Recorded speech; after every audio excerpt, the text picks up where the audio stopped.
오늘은 아버지와 아들이라는 제목으로 요한복음 5장 19절부터 29절까지 제가 한 절 여러분들이 한 절 함께 화면을 따라 교독하도록 하겠습니다. 그러므로 예수께서 그들에게 이르시되 내가 진실로 진실로 너에게 이르노니 아들이 아버지께서 하시는 일을 보지 않고는 아무것도 스스로 할 수 없나니 아버지께서 행하시는 그것을 아들도 그와 같이 행하느니라. 아버지께서 아들을 사랑하사 자기가 행하시는 것을 다 아들에게 보이시고 또 그보다 더 큰 일을 보이사 너희로 놀랍게 여기게 하시니라. 아버지께서 죽은 자들을 일으켜 살리신 같이 아들도 자기가 원하는 자들을 살리느니라. 아버지께서 아무도 심판하지 아니하시고 심판을 다 아들에게 맡기셨으니 이는 모든 사람으로 아버지를 공경하는 것 같이 아들을 공경하게 하려 하심이라. 아들을 공경하지 아니하는 자는 그를 보내신 아버지도 공경하지 아니하느니라. 내가 진실로 진실로 너에게 이르노니 내 말을 듣고 또 나 보내신 이를 믿는 자는 영생을 얻었고 심판에 이르지 아니하나니 사망에서 생명으로 옮겼느니라. 진실로 진실로 너에게 이르노니 죽은 자들이 하나님의 아들의 음성을 들을 때가 오나니 곧 이때라. 듣는 자는 살아나리라. 아버지께서 자기 속에 생명이 있음 같이 아들에게도 생명을 주어 그 속에 있게 하셨고 또 인자됨으로 말미암아 심판하는 권한을 주셨느니라. 이를 놀랍게 여기지 말라. 무덤 속에 있는 자가 다 그의 음성을 들을 때가 오나니 함께 읽습니다. 선한 일을 행한 자는 생명의 부활로 악한 일을 행한 자는 심판의 부활로 나으리라. 아멘. 하나님께서 우리 인생들을 구원하시고자 이 땅에 인간의 몸으로 오신 하나님이 인간의 몸으로 오신 사건이 성경에 기록되어 있습니다. 하나님이 친히 동정녀 마리아에게 성령으로 잉태되셔서 예수 그리스도로서 태어나신 사건을 우리는 성육신이라고 부릅니다. 성육신은 거룩하신 하나님이 인간의 몸으로 이 땅에 오신 것을 의미하는 신학적인 용어이기도 합니다.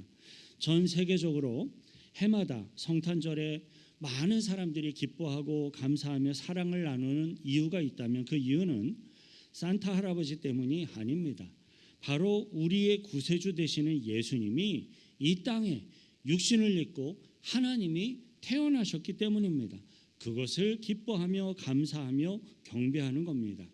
이렇게 하나님께서 인간의 몸을 입고 이 땅에 오셔서 우리 인간들에게 반드시 하셔야 하실 말씀 그리고 하고 싶은 중요한 말씀이 있었습니다.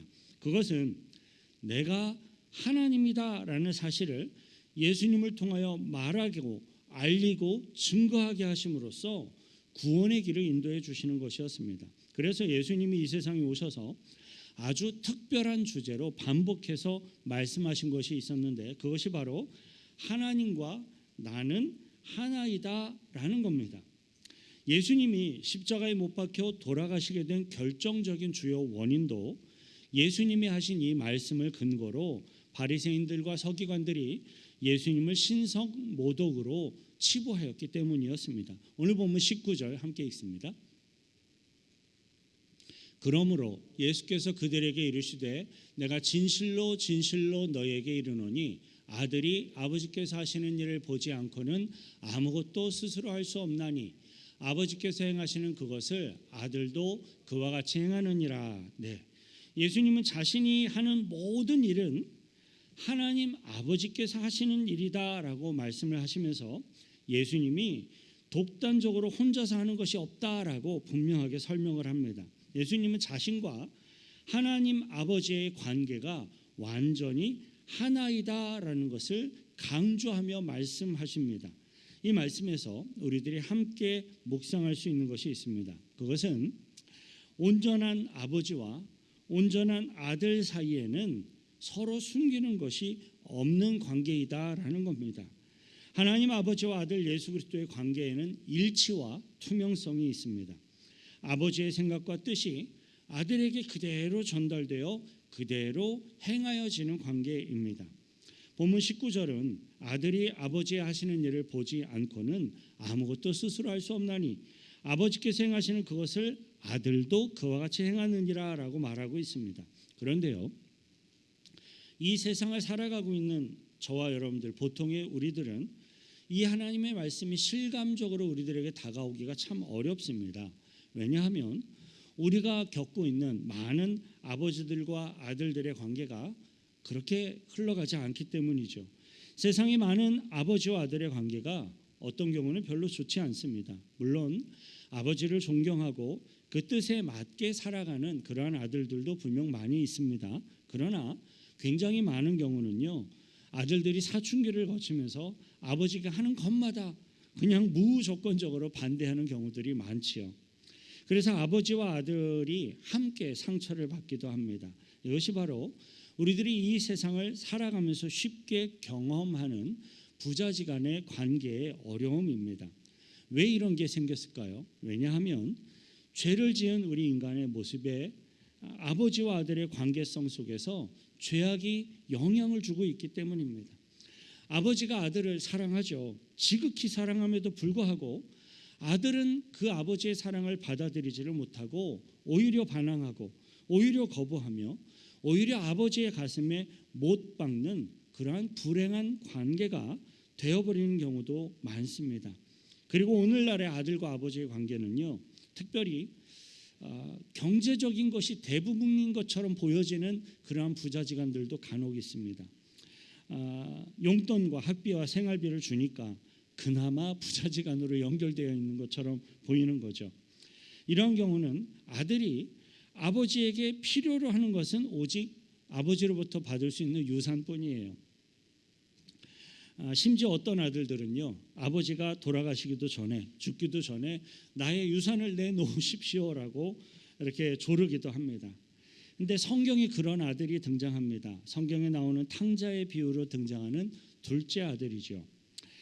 본래 유산이라는 것은 사람이 죽은 다음에 그 죽은 사람이 후대에게 남겨진 재물들 혹은 물건들, 땅이나 혹은 남겨진 모든 것들을 유산이라고 하죠. 탕자는 아버지가 돌아가신 다음에 유산을 갖는 것이 원칙인데 미리 그것을 아버지로부터 빼앗아간 아들이었습니다. 그리고는 그 재물을 마음대로 금방 다 탕진해버린 아들의 비유를 성경이 우리들에게 이야기하고 있어요. 그것은 불행한 아버지와 불행한 아들 관계의 대표적인 한 예입니다. 일반적으로 아버지는 이런 아들에 대해 어떤 미움의 마음을 갖기도 하고, 물론 축복을 하길 원하지만 실제로는 축복보다는 미움으로 인한 그러한 쓴 마음들이 전달되게 됩니다. 사회적으로 덕망이 많은 아버지일지라도 집을 뛰쳐나가서 매번 사고를 치는 아들이 있다면 괴로워하며 고통을 겪게 될 겁니다. 안타까운 현실이지만 그것이 오늘날의 많은 아버지와 아들의 관계에 실제로 나타나는 현상이기도 합니다. 아버지와 아들에게 있어서 진정한 행복은요, 그리스도 안에서, 주님 안에서 성경적인 아버지와 아들의 관계를 다시금 회복하는 데에 있습니다. 그러면 그 가운데 기쁨과 축복이 임하게 됩니다. 일반적으로 아버지와 아들 사이에 어떤 어려움의 문제가 생기게 되면요, 가장 먼저 시그널이 오는데요, 대화가 줄어듭니다. 대화가 단절되게 됩니다. 대화가 없으면 서로 만남이 즐겁지가 않기 때문에 만남이 점점점 멀어지게 되고 줄어들게 됩니다. 만남이 줄어들다가 거의 사라질 지경에 이르게 되면 어떤 경우에는 완전히 관계가 끊어지기도 합니다. 아버지가 아들의 이러한 불행한 관계성을, 아버지와 아들의 그러한 어려운 관계성을 우리는 이 세상을 살아가면서 종종 보고 경험하게 되는 겁니다. 오늘 본문은요, 우리 인간들의 세상에서 흔히 보고 경험하는 것과는 전혀 다른 예수님과 하나님 아버지의 완전한 관계성을 잘 설명해 주고 있습니다. 우리 인간들의 사랑과 하나님의 사랑이 다르듯이 예수님과 하나님과의 관계는 우리 인간들 사회 안에서 볼 수 있는, 경험할 수 있는 그러한 것이 전혀 아닌 매우 특별하고 완전한 것이었습니다. 요한복음 14장 8절부터 10절 함께 읽습니다. 빌립이 이르되 주여 아버지를 우리에게 보여주옵소서. 그리하면 족하겠나이다. 예수께서 이르시되 빌립아 내가 이렇게 오래 너희와 함께 있으되 내가 나를 알지 못하느냐? 나를 본 자는 아버지를 보았거늘 어찌하여 아버지를 보이라 하느냐? 내가 아버지 안에 거하고 아버지는 내 안에 계신 것을 내가 믿지 아니하느냐? 내가 너희에게 이르는 말은 스스로 하는 것이 아니라 아버지께서 내 안에 계셔서 그의 일을 하시는 것이라. 예수님의 언어, 예수님의 생각, 예수님의 감정 모두 다 하나님의 것이었습니다. 예수님은 철저하게 하나님과 자신이 온전히 일치하고 있다라는 것을 자주 말씀하십니다. 삼위일체의 하나님이신 예수님의 생각 마음속에는 순수한 하나님 아버지의 그 뜻이 그대로 있는 겁니다. 이 부분을 묵상하면서 저는 이런 생각을 한번 해봤습니다. 바로 저와 여러분들의 생각, 말, 감정이 예수님의 생각, 말, 감정과 이렇게 일치할 수 있다면 얼마나 좋을까 하는 그런 생각입니다. 그런데 우리 인생들은요, 반항하고 거절하는 기본적인 습성을 갖고 있어요. 물론 잘못된 요구나 잘못된 청탁은 거부해야죠. 거절해야 합니다. 그러나 마땅히 순종하고 마땅히 따라야 할 의로움과 질서의 권위에 반항하는 것은 분명한 죄악의 속성입니다. 저와 여러분들은 죄성으로 인해서 반항하는 자들이 아니길 바랍니다. 오직 그리스도의 은혜 안에서 서로 순종하고 말씀 안에서 서로 복종하며 그리스도의 은혜 안에 서로 섬기는 하나님의 백성들로서 살아가시길 축원드립니다. 오늘의 본문 20절 21절 함께 읽습니다. 아버지께서 아들을 사랑하사 자기가 행하시는 것을 다 아들에게 보이시고 또 그보다 더 큰 일을 보이사 너희로 놀랍게 여기게 하시리라. 아버지께서 죽은 자들을 일으켜 살리신 같이 아들도 자기가 원하는 자들을 살리느니라. 아멘. 만약에 진정으로 이 세상에 의로운 사람이 존재한다면 그 사람은 항상 떳떳할 수가 있을 겁니다. 하나님은 의로우시기 때문에 아들 되시는 예수님께 숨기는 것이 전혀 없습니다. 떳떳하세요. 그리고 하나님은 예수님을 통해서 하나님의 큰 일을 예수님에게 다 보여주시고 또 예수님을 통해서 하나님의 그 큰 일들을 하나님이 행하십니다. 그 중에 대표적인 것이 바로 오늘 본문에 소개되고 있는 부활과 심판의 이전 혹은 권위의 이전입니다. 이것은 성부 하나님 아버지만의 매우 독특한 모습이었어요. 아들 되시는 예수님이 등장을 하면 하나님 아버지께서는 그의 역할을 아들에게 다 위임하신다라는 거예요. 투명하게 일치를 실천하실 뿐만 아니라 철저한 하나님으로부터의 완전한 위임을 통하여서 질서와 권위를 존중하시는 하나님 아버지와 아들 예수 그리스도의 모습을 성경은 우리들에게 잘 보여줍니다.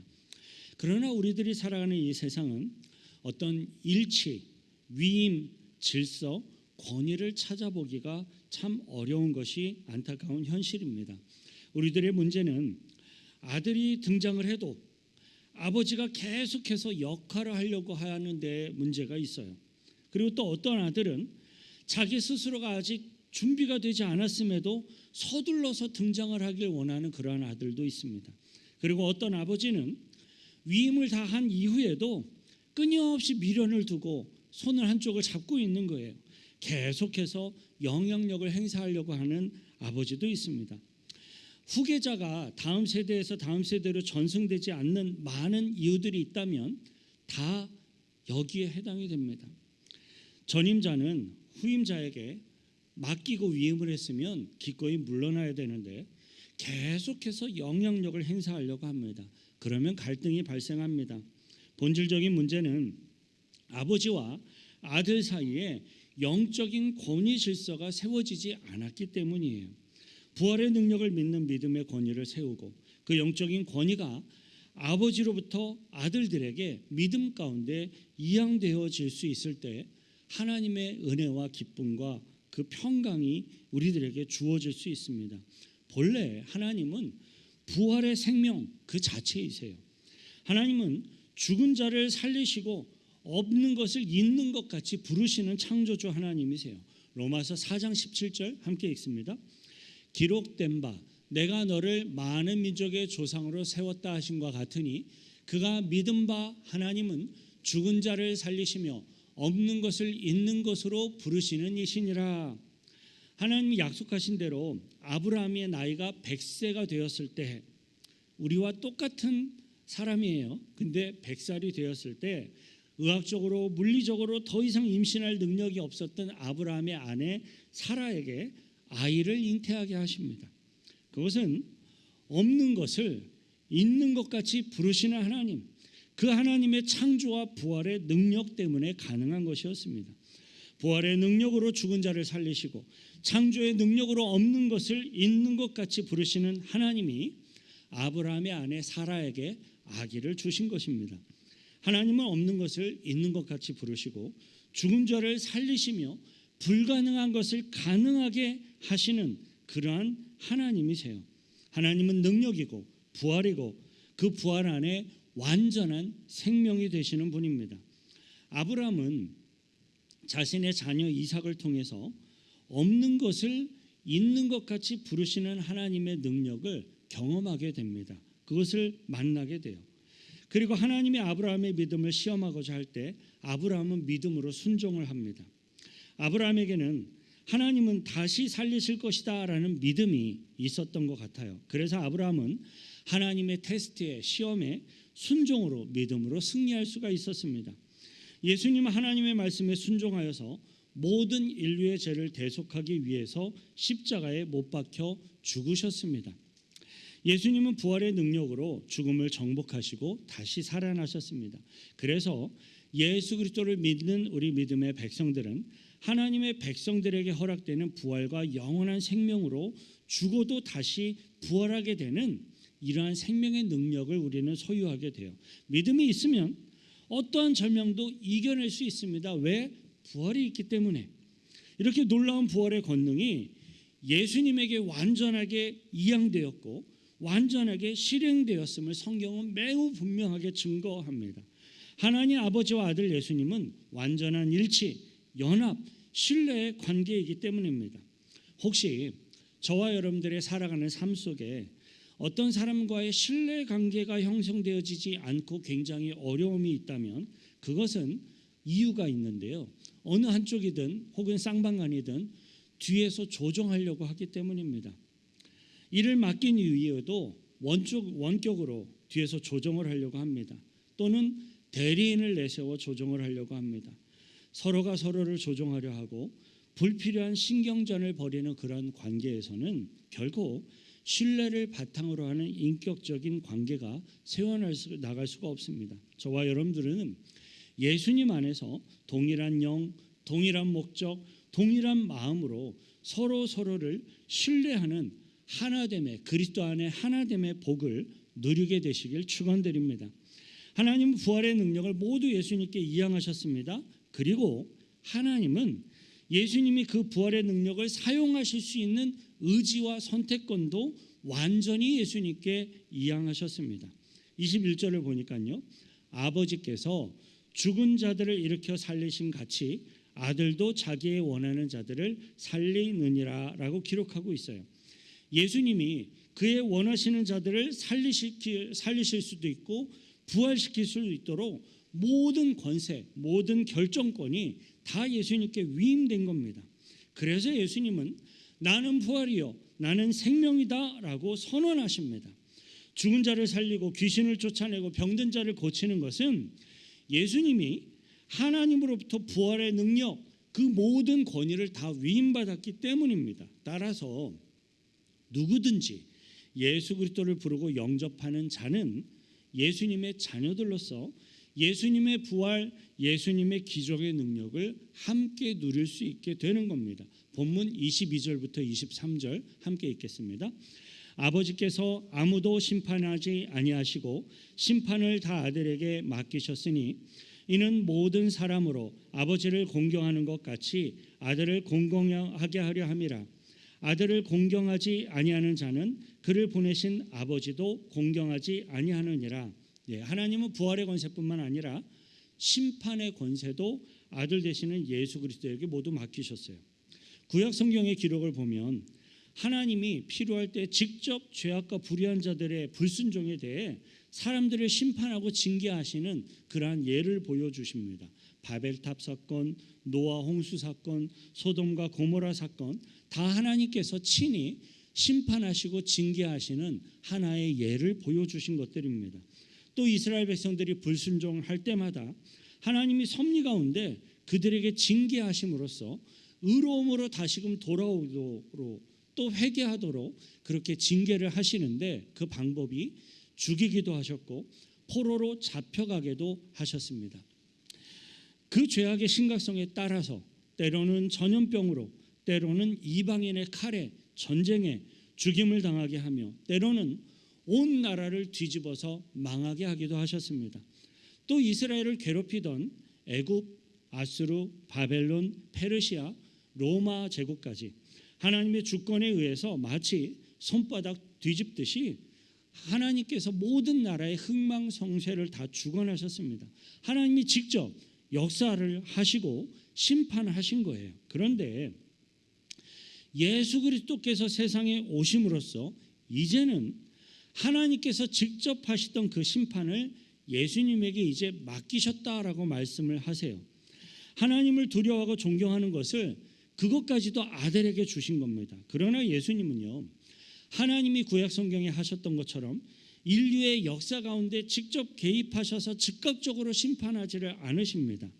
신약 성경에 나타나는 예수님의 심판은 바뀌어졌어요. 그리고 그 심판의 기준은 구약 성경에 나타나던 기준과 달라졌어요. 누구든지 아들 예수 그리스도를 믿는 자는 구원을 얻습니다. 그리고 아들 예수 그리스도를 믿지 않는 자는 영원한 심판을 받게 됩니다. 기준이 매우 분명해졌고 명확해졌습니다. 요한복음 3장 16절 함께 있습니다. 하나님이 세상을 이처럼 사랑하사 독생자를 주셨으니 이는 그를 믿는 자마다 멸망하지 않고 영생을 얻게 하려 하심이라. 오직 예수님의 심판 기준은 내 말씀을 듣고 나 보내신 이를 믿는 거예요. 예수 그리스도의 십자가 구원의 복음을 믿는 거예요. 그러면 구원하시겠다라는 겁니다. 그 결과는 영생을 얻고 심판에 이르지 않으며 사망에서 생명으로 옮겨지는 겁니다. 영원한 구원, 영원한 심판의 권세가 오직 예수 그리스도에게 완전하게 이양되었기 때문에 세상의 모든 사람들은 이제 개인적으로 예수님을 만나고 믿음으로써 구원을 받을 수 있는 길이 열리게 되었습니다. 여기에서 우리가 반드시 알아야 할 요소가 있습니다. 심판, 부활은요, 철저하게 개인적으로 예수님을 통하여서만 이루어진다는 사실입니다. 아버지가 아들을 대신해서 심판을 받을 수가 없고 또 아버지가 아들을 대신해서 구원을 얻을 수도 없습니다. 아무리 부부가 서로 사랑한다고 해도 남편이 아내를 대신해서 구원받을 수도 없고 아내가 남편을 대신해서 심판받을 수도 없습니다. 아버지가 목사라고 해도 장로라고 해도 아들이 자동적으로 심판을 면하게 되지 않습니다. 아버지가 구원받은 사람이라 할지라도 구원과 심판에 대한 그 책임은 아들 자신에게 그리고 각 개인에게 있습니다. 모든 심판과 구원은 예수님께로 달려 있습니다. 그러나 세상의 많은 사람들은요, 예수님이 하나님의 아들입니다라고 말하면 기분 나빠해요. 왜 그렇습니까? 예수님이 하나님과 하나다라는 것을 상식적으로 잘 이해할 수가 없기 때문에 그래요. 그러나 오늘의 본문 25절을 함께 읽어보시길 바랍니다. 25절, 진실로 진실로 너에게 이르노니 내 말을 듣고 또 나 보내신 이를 믿는 자는 영생을 얻었고 심판에 이르지 아니하나니 사망에서 생명으로 옮겼느니라. 이성적으로 이해가 되지 않을지라도 예수님의 심판을, 마지막 심판을 면하기 위해서는 이 예수님의 말씀을 듣고 믿음으로 순종함으로 고백하며 주님의 믿음의 백성으로 나아와야만 합니다. 저와 여러분들은 성경을 통해서 말씀하시는 이 예수님의 말씀을 우리들이 듣고 믿음으로써 구원받는 하나님의 백성으로 살아가시길 축원드립니다. 본문 26절부터 29절 함께 있습니다. 진실로 진실로 너희에게 이르노니 죽은 자들이 하나님의 아들의 음성을 들을 때가 오나니 곧 이때라. 듣는 자는 살아나리라. 26절 아버지께서 자기 속에 생명이 있음같이 아들에게도 생명을 주어 그 속에 있게 하셨고 27절 또 인자됨으로 말미암아 심판하는 권한을 주셨느니라. 28절 이를 놀랍게 여기지 말라. 무덤 속에 있는 자가 다 그의 음성을 들을 때가 오나니 29절 선한 일을 행한 자는 생명의 부활로 악한 일을 행한 자는 심판의 부활로 나으리라. 사랑하는 성도 여러분, 왜 예수님께서 아버지와 아들은 하나이다라는 이 말씀을 자주 하셨습니까? 구원이 예수님께 있기 때문에 그래요. 심판의 권세도 예수님께 있습니다. 부활의 능력도 예수님께 있습니다. 아버지의 영광은 아들의 영광이고 이 아버지의 존경은 아들의 존경으로 동일한 것입니다. 예수님께서 내가 아버지와 하나인 것처럼 나와 내가 믿음의 백성들이 하나 되기를 원한다라고 말씀하십니다. 예수님의 이 부탁의 말씀처럼 예수님의 생각, 예수님의 감정, 예수님의 의지, 예수님의 비전이 저와 여러분들의 것이 되기를 바랍니다. 예수님이 하나님의 아들로서 부활의 권능과 구원의 심판의 권세를 소유하신 것을 우리는 믿습니다. 저와 여러분들은 그 예수 그리스도께서 성취하신 십자가 구원의 복음을 믿고 고백함으로써 영원한 생명, 부활의 능력을 소유하고 하나님의 백성으로서의 축복을 누리게 되시길 축원드립니다. 이 시간 같이 기도하실 때에요. 하나님, 나에게도 주님의 마음을 주옵소서라고 기도하십시다. 예수님이 하나님의 마음과 동일하여 하나님의 뜻을 행할 수 있었던 것처럼 우리들에게도 예수님의 생각과 마음을 동일하게 느끼게 해주셔서 주님의 뜻을 행할 수 있는 힘과 능력을 주시고 주님의 마음을 이해할 수 있게 하시고 주님의 뜻에 따라 행할 수 있는 능력도 허락해 달라고 같이 함께 기도하겠습니다. 거룩하신 구주 하나님 아버지요, 감사와 찬송과 찬양을 드립니다. 나를 구원하신 그리스도의 십자가 구원의 복음이 나에게 얼마나 큰 은혜요, 감사요, 경배의 제목인지를 다시 한번 깨닫습니다. 예수님께서는 이 세상의 역사가 진행되는 동안은 심판을 행하시지 않지만 마지막 날 하나님이 정하신 그때 예수님은 완전한 심판을 단번에 행하실 것을 우리는 알고 믿습니다.